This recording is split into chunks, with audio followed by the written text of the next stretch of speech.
You're listening to Retail Media Unboxed, the podcast that goes behind the scenes of the fast-evolving retail media industry. In this one-on-one interview series, we sit down with top industry experts to unpack the trends, insights, and strategies shaping the future of retail and advertising.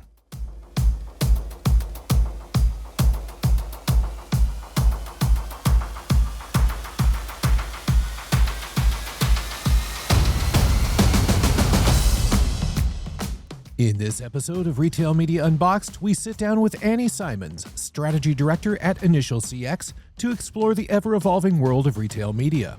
From breaking down its definition to discussing the latest trends, Annie shares expert insights on how brands can fully leverage retail media to drive conversions, build brand equity, and integrate it into a seamless omnichannel strategy.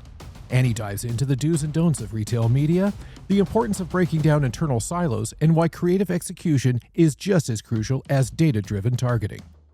Plus, hear her take on the future of retail media and gain a UK perspective on this fast-growing space.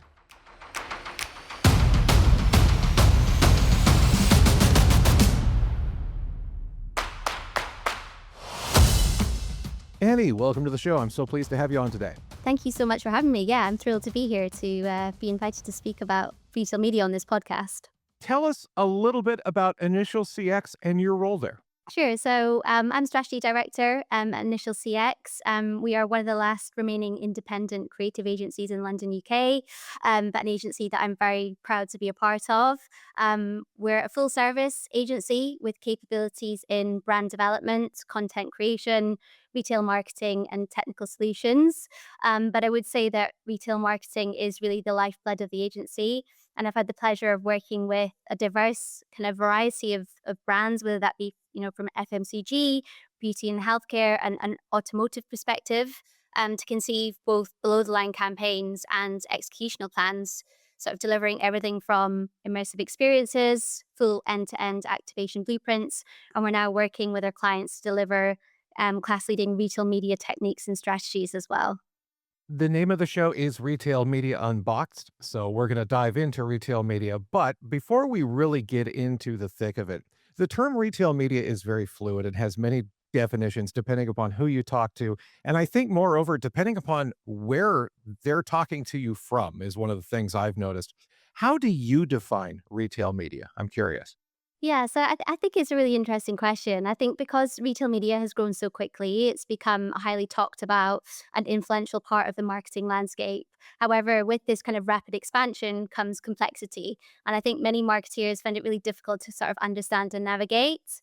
And I think this situation is probably going to become even more overwhelming and filled with jargon as retail media expands. So we like to keep it simple. I think I would probably define retail media as any advertising that is executed within a retailer's ecosystem. So it's where brands promote their products directly on the retailer's digital and physical platforms, whether that be on-site, off-site, or in store. And I think for brands, retail media really kind of provides a way to drive conversions by really engaging consumers where they are actively shopping, which I think makes it a really kind of effective and measurable marketing channel. It's quite interesting, actually. I think a lot of my clients as well sort of ask me to speak a little bit about retail media. And when I kind of explain that concept to them, a lot of them kind of jump in and say, oh, so it's just like old school shopper marketing that's been given a bit of a digital power up, or it's just another ad channel, right?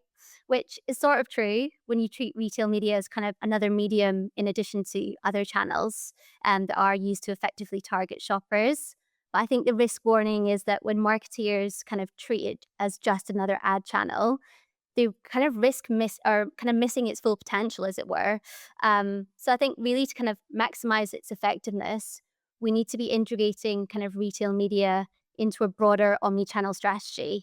And kind of aligning it with the right kind of retail partnerships, the right supply chain considerations, and the right shopper insights to drive both kind of brand awareness and conversion. Let's dive into that. What would you say are the benefits of exploring and integrating a retail media strategy into one's marketing plans? Yeah, so I think there are a wealth of benefits, actually. Some of the more obvious ones being the kind of access to first-party shopper data. So As retailers kind of continue to provide valuable insights into consumer behavior, it's enabling brands to target audiences more precisely and based on real kind of purchase intent rather than just kind of browsing online, which I think really kind of leads to enhanced personalization and targeting as well. So, with retailer data, brands can really create hyper targeted campaigns that really offer the kind of personalized promotions that resonate with their specific customer segments. And then there's other things, like closed loop measurement, which is talked a lot about.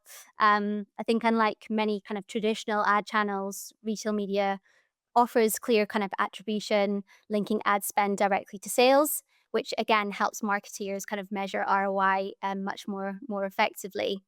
I think the benefit that I get most excited about is that I guess retail media really allows you to build brand equity and drive sales within one touch point. So I guess unlike traditional advertising where brand building and conversion often happen separately, I think retail media and certainly the power of it is that it allows both functions within a single touch point. So you're able to, build equity and convert right where consumers are shopping, which I think is, hugely exciting and hugely beneficial for brands that are perhaps losing shoppers within a more kind of circuitous and complex path to purchase. It sounds like there's a lot of opportunities offered by retail media. What, in your mind, should brands be doing to fully capitalize on those opportunities? I think let's start with ways of working first and foremost. I think businesses shouldn't really view retail media as a separate pillar of their offering or kind of solely rely on one department to kind of scale and optimize revenue streams. I think what we find across a number of kind of businesses globally is that current team structures are not set up for the future of retail media, and they don't have the required capabilities. So I think today a lot of FMCG brands will typically break down their teams and budgets into separate buckets. So there'll be brand teams, trade marketing, shopper marketing, and digital as well. And in many instances, it's the shopper marketing team that have been handed the task of looking after the retail media function. And I think when actually, retail media should be scaled cross functionally. I think that's really, really important with brands, retail, digital, and trades and agency teams working together to kind of plan, target, and measure it. So, what I would, I guess, advise for those struggling to kind of take the first step is to quickly break down those internal silos and come together to discuss the opportunity and how retail media can really be applied across all those kind of four functions to strengthen a brand's offering and appeal. I would say another kind of fundamental thing that I would love businesses to kind of take away from today's discussion is that the success of retail media is more than just return on ad spend. It's a buzzword. We know that it's kind of comes as a pairing when we talk about retail media. And I think therefore, what I guess I'm getting towards is that brands shouldn't be selecting retail media based on incrementality or conversion alone. I think in my kind of opinion, this obsession with immediate sales outcomes has to stop as it's distracting marketeers from kind of retail media's broader long-term potential. So I think as a recommendation to kind of really harness retail media's full potential, brands must look beyond immediate performance indicators and rather focus more broadly on the kind of jobs to be done for the brand and start to identify which retail media solutions best address those objectives. I have some other points for you as well. I don't know if you want me to share this with you just now or if you had any other questions. I wanted to actually go over some of the do's and don'ts of retail media strategies, which maybe some of what you were going to talk about would slot into nicely. When thinking of the do's and don'ts, let's say I'm a marketer and I'm looking to implement a retail media strategy. What are some of the do's and don'ts? Let's start with the do's because, we're kind of on a roll with that anyway. What are some of the do's that I would want to be thinking of? I think they sort of come hand in hand, actually. The do's and the don'ts. I think it's a really good question because I guess without a cookie cutter answer, because every company on the planet has a different organizational structure and we all operate in varying market structures and maturities in terms of retail media. But what I would say is a kind of fundamental next step or a do is to create a sense of urgency to act, to just get started with exploring the possibilities of retail media. I think many brands kind of recognize the potential, but I think too many still kind of treat it as a more of a short-term sales tool rather than a holistic kind of data-driven ecosystem that, really presents long-term brand building opportunities.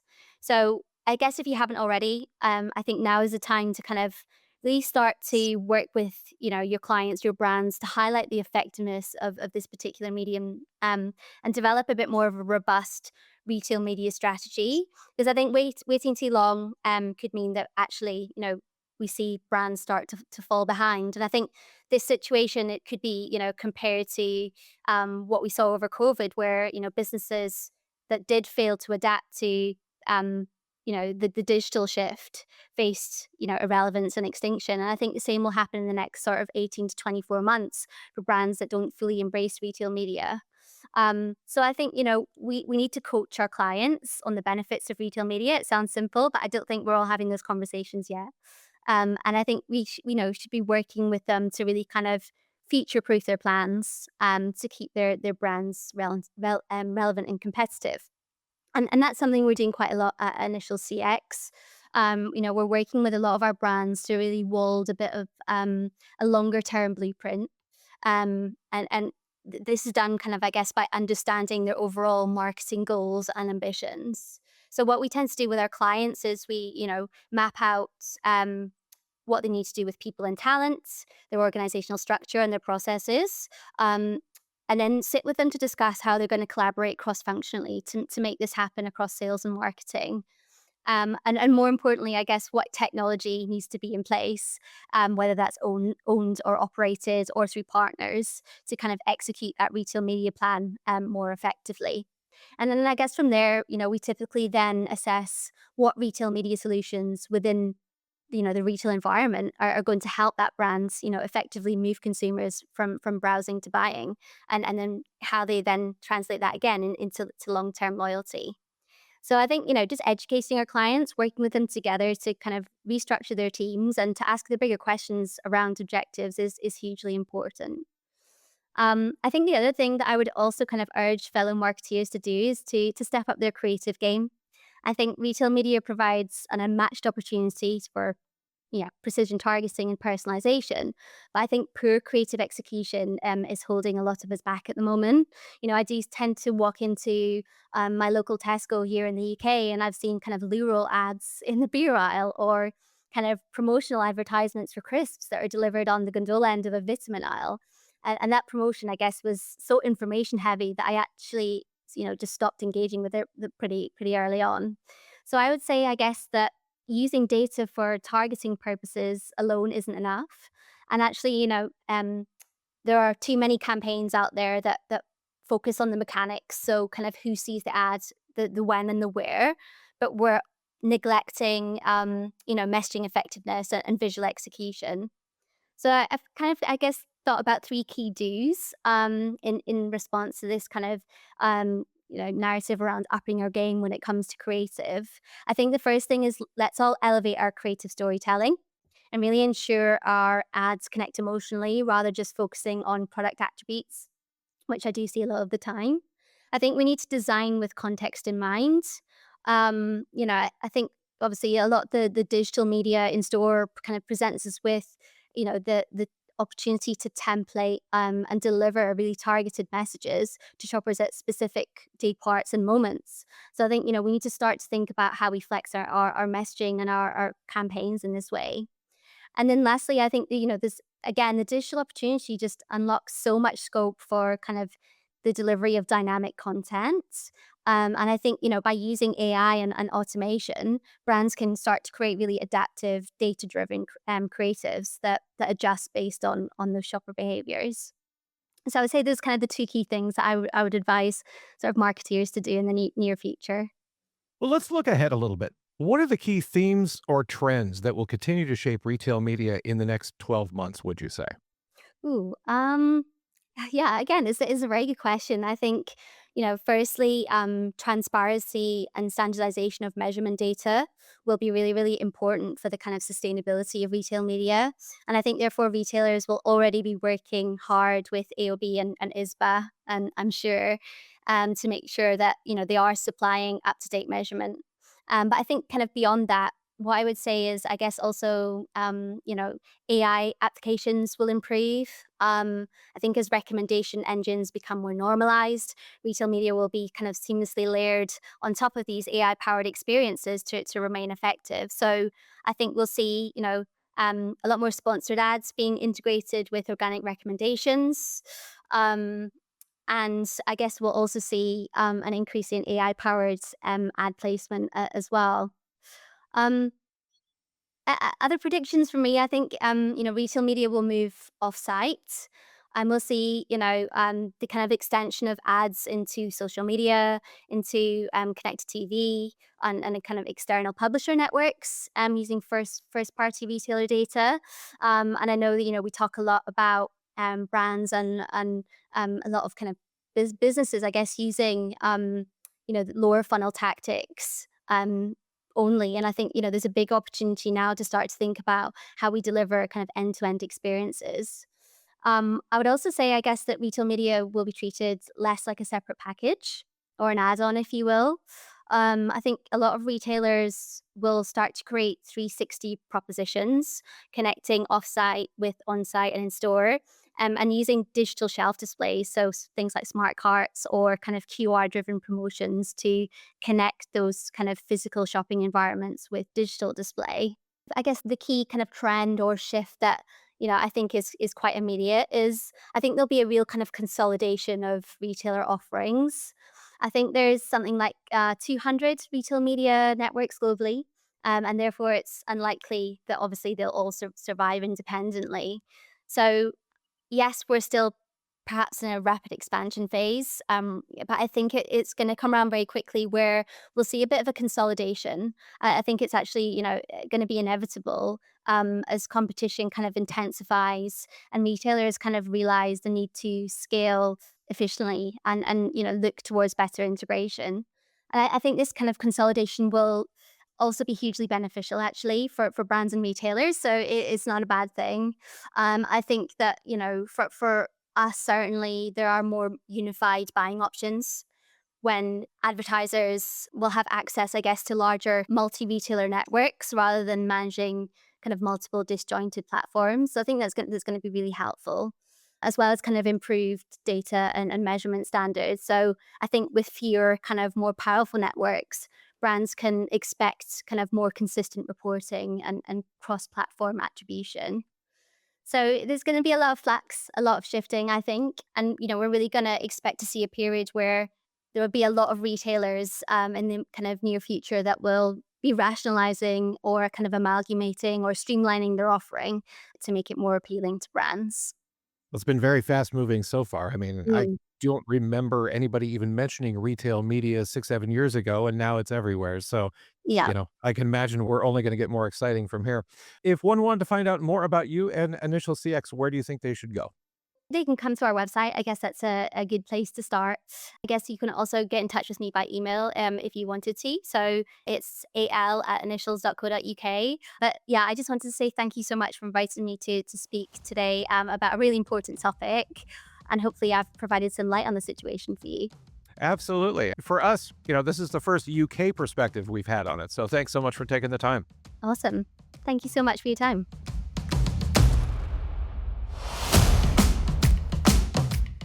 If you enjoyed this podcast, please consider sharing with friends and colleagues and leaving us a positive review on your podcast platform of choice. For more content like this, be sure to check out Advertising Week's growing roster of podcast programming at www.advertisingweek.com/podcasts.